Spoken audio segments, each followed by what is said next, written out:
नमस्कार दोस्तों, आज के इस वीडियो में आपको बताऊंगा हाइट एंड डिस्टेंस चैप्टर का सवाल मीनार की ऊंचाई ज्ञात करने के लिए सिखाऊंगा। सवाल कर रहा है, एक मीनार के शीर्ष का उन्नयन कोण उसके पाद से 10 मीटर की दूरी पर 60 डिग्री है तो मीनार की ऊंचाई है। ऑप्शन दिया है, ऑब्जेक्टिव में पूछा गया सवाल है। मीनार की ऊंचाई है मतलब मीनार की ऊंचाई ज्ञात करना है। कह रहा है, एक मीनार के शीर्ष का उन्नयन कोण उसके पाद से 10 मीटर की दूरी पर 60 डिग्री है। ये एक मीनार है, मान लीजिए ए बी क्या है, मीनार है। इसके पाद से ऊपर हुआ शीर्ष, नीचे हुआ पाद, पाद से 10 मीटर दूर, 10 मीटर दूर सी बिंदु है, जो कि मीनार के शीर्ष का उन्नयन कोण कितना बन रहा है, 60 डिग्री। ठीक ना, 60 डिग्री है तो मीनार की ऊंचाई निकालना, मतलब ई निकालना है मीनार की ऊंचाई। ठीक ना, ऑब्जेक्टिव है, थोड़ा शॉर्टकट हम आपको बताएंगे। लिखेंगे माना हम जैसे 2 नंबरा में भी पूछ दे तो इसी प्रकार बनाना है, जैसे मैं आपको बता रहा हूँ। माना ए बी मीनार की ऊंचाई है तथा बी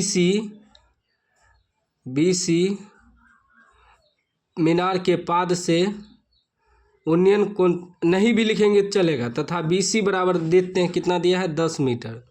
BC बराबर 10 मीटर, इतना भी लिखेंगे तो चलेगा। सिर्फ मेन पॉइंट है तो माना ए बी क्या है, मीनार है, उसको दिखाना। ठीक ना, दिखा दीजिएगा तो जो सहेगा कॉपी, जो प्रश्न सहेगा चेक करेगा तो देखेगा हाँ ए बी जो है मीनार है। ठीक ना, तो ए बी मीनार साफ हो गया, ताकि चेक करे तो उसको डाउट ना रहे। ठीक ना, और BC हमें 10 मीटर दिया है और कोण भी दिया है, कोण ACB 60 डिग्री। ठीक ना, जो कोण दिखाना है उसको बीच में रखते हैं। हम 2 नंबरा की तरह बता रहे हैं, ताकि अगर 2 नंबरा में भी पूछ दे है सवाल तो आप ऐसे आप बना सकते हैं। ठीक ना, अब अभी देखिए, एक प्रकार समकोण त्रिभुज बन गया। यहाँ समकोण बन रहा है 90 डिग्री का कोण, तो लिखेंगे समकोण त्रिभुज ABC में, समकोण त्रिभुज ABC है।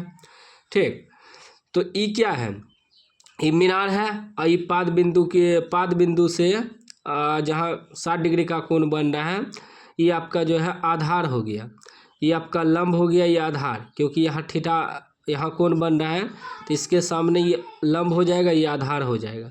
तो लंब और आधार में संबंध है, क्योंकि आधार दिया है, लंब निकालना है, तो 10 में चलेंगे। 10 का ही सूत्र होता है लंब बटे आधार, तो चलेंगे 10 60 डिग्री बराबर, 10 60 डिग्री बराबर लंब बटे आधार। तो लंब आपका AB हो गया, AB बटे आधार हो गया BC। ठीक ना, 10 का सूत्र होता है लंब बटे आधार, याद रखिएगा। 10 60 का मान होता है √3 बराबर AB तो हमें मालूम करना है। BC दिया है 10 मीटर, दिया है ना। ठीक, बैठा दिए BC का मान 10 मीटर। अब आगे देखिए, यहाँ कुछ नहीं है तो 1 है, 1 को AB से गुना करेंगे तो AB हो जाएगा, 10√3 मीटर हो जाएगा, 10√3 मीटर। तो AB किसकी ऊंचाई है, तो AB हम माने हैं मीनार की ऊंचाई है, तो कितना निकला, 10√3 मीटर। ये आपका आंसर हो गया मीनार की ऊंचाई। यहाँ लिख भी सकते हैं अतः। ठीक ना, अतः मीनार की ऊंचाई बराबर 10√3 मीटर। ठीक ना, ऑप्शन है 10√3 मीटर बी में है, तो बी इसका राइट आंसर हो गया। ऑब्जेक्टिव में पूछे या सब्जेक्टिव में पूछे, इसी प्रकार आपको रच के बनाना है। ऑब्जेक्टिव में पूछेगा तो डायरेक्ट ये सब नहीं लिखना है, सीधा 10 60 डिग्री बराबर बैठाना है, AB बटे BC हल कर देना है, ऑप्शन आ जाएगा, बस टिक मार दीजिएगा। ठीक, कोई भी डाउट हो तो आप कमेंट बॉक्स में पूछ सकते हैं, हम आपको विस्तार से बता दिए, ताकि 2 नंबरा भी आप बना सके। ठीक ना, बाकी आप लोग चैनल को सब्सक्राइब कर लीजिए और घंटी को दबा के ऑल कर लीजिए।